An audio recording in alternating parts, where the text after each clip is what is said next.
अपनी महान विरासत और क्षेत्रफल के लिहाज से बेहद विस्तृत मिडिल ईस्ट में बसा देश ईरान एक ऐसा देश जो इस्लामिक परंपराओं और कट्टर धार्मिक कानूनों के लिए जाना जाता है। एक दिन उसकी राजधानी तेहरान में एक ऐसी घटना हुई जिसने ईरान का भविष्य तय कर दिया।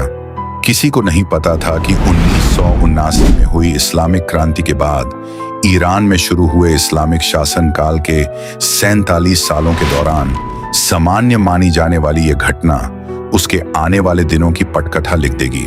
सितंबर 2022 की एक साधारण सी दोपहर थी। तेहरान अपनी रोजमर्रा की हलचल में डूबा हुआ था। सड़कें व्यस्त, लोग अपने काम में लगे हुए और जिंदगी अपनी रफ्तार से चल रही थी। इसी शहर में अपने परिवार के साथ घूमने आई थी 22 साल की एक युवती महसा अमीनी। वह ईरान के कुर्दिस्तान प्रांत के छोटे से शहर सकेज की रहने वाली थी। उसके लिए यह यात्रा शायद एक सामान्य छुट्टी भर थी, लेकिन वह नहीं जानती थी कि यह सफर उसकी जिंदगी का आखिरी अध्याय बन जाएगा। आज का मास्टर स्ट्रोक आपको बताएगा कि जब किसी भी चीज की अति हो जाती है तो उसके परिणाम कितने भयानक होते हैं।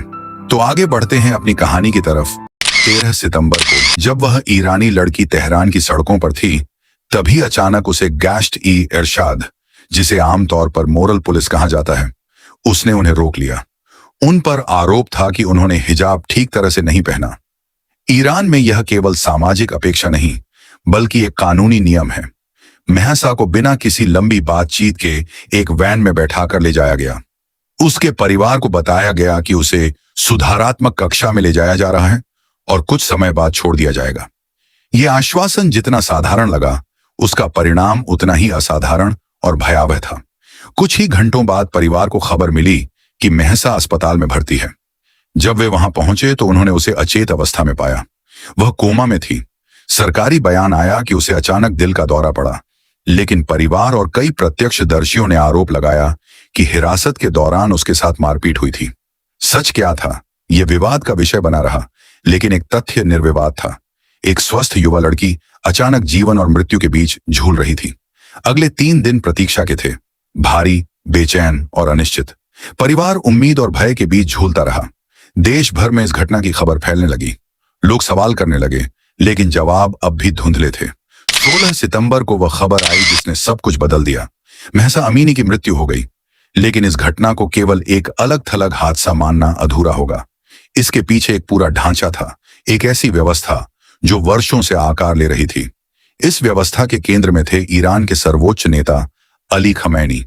उनके नेतृत्व में ईरान ने एक ऐसा सामाजिक ढांचा बनाए रखा जिसमें इस्लामी मूल्यों की व्याख्या राज्य द्वारा तय की जाती रही। महिलाओं के पहनावे, खासकर हिजाब को लेकर सख्त नियम बनाए गए और उन्हें लागू कराने के लिए ही गाश्त-ए-इरशाद जैसी संस्थाओं को अधिकार दिए गए। यह केवल कानून का प्रश्न नहीं था, बल्कि राज्य की उस सोच का हिस्सा था जिसमें महिलाओं की सार्वजनिक उपस्थिति और उनकी स्वतंत्रता को नियंत्रित करना जरूरी समझा गया। समर्थकों का मानना था कि यह सांस्कृतिक और धार्मिक पहचान की रक्षा के लिए आवश्यक है, लेकिन आलोचकों के अनुसार इसी व्यवस्था ने महिलाओं की व्यक्तिगत स्वतंत्रता को सीमित किया और उन्हें लगातार निगरानी और नियंत्रण के दायरे में रखा। कई रिपोर्टों और गवाहियों में यह आरोप सामने आए कि मोरल पुलिस द्वारा महिलाओं के साथ कठोर व्यवहार, हिरासत और कभी-कभी शारीरिक दुर्व्यवहार तक हुआ। अमीनी की घटना ने इन आरोपों को वैश्विक स्तर पर सामने ला दिया। यह पहली बार नहीं था कि ऐसी शिकायतें उठी हों, लेकिन इस बार मामला इतना व्यापक हुआ कि इसे अनदेखा करना संभव नहीं रहा। लोगों ने इसे केवल एक व्यक्ति की मौत नहीं, बल्कि उस व्यवस्था का परिणाम माना जिसमें ऐसी घटनाओं की संभावना बनी रहती है। उसकी मृत्यु केवल एक व्यक्तिगत त्रासदी नहीं रही, वह एक चिंगारी बन गई जिसने पूरे ईरान में असंतोष की आग भड़का दी। तेहरान से शुरू होकर यह विरोध देश के कोने कोने तक फैल गया। महिलाएं सड़कों पर उतर आईं। उन्होंने अपने हिजाब उतार दिए, कई ने उन्हें जला दिया और कई ने अपने बाल काटकर विरोध जताया। वुमन लाइफ फ्रीडम का नारा हर ओर गूंजने लगा।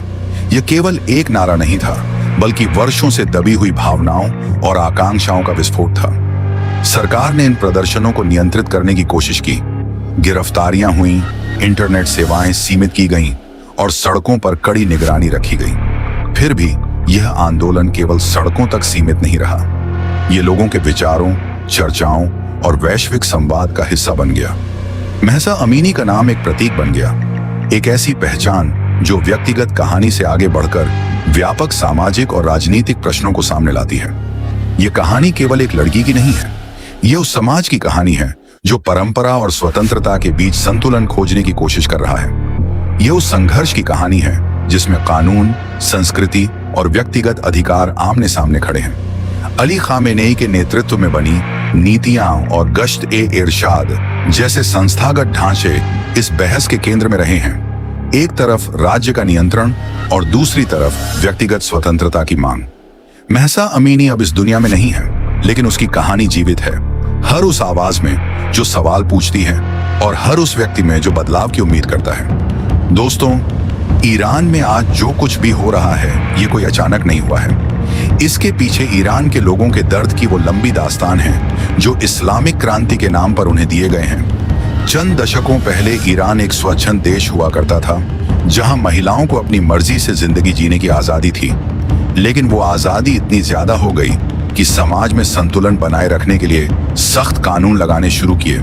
लेकिन वो कानून इतने सख्त हो गए कि ईरानी महिलाओं को जिंदगी जीना मुश्किल हो गया।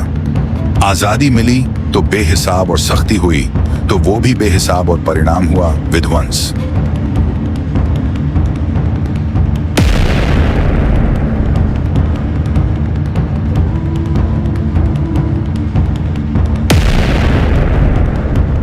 आगे भी मिलेंगे आपसे एक नई वीडियो के साथ। अपना बहुत ख्याल रखिए। नमस्कार।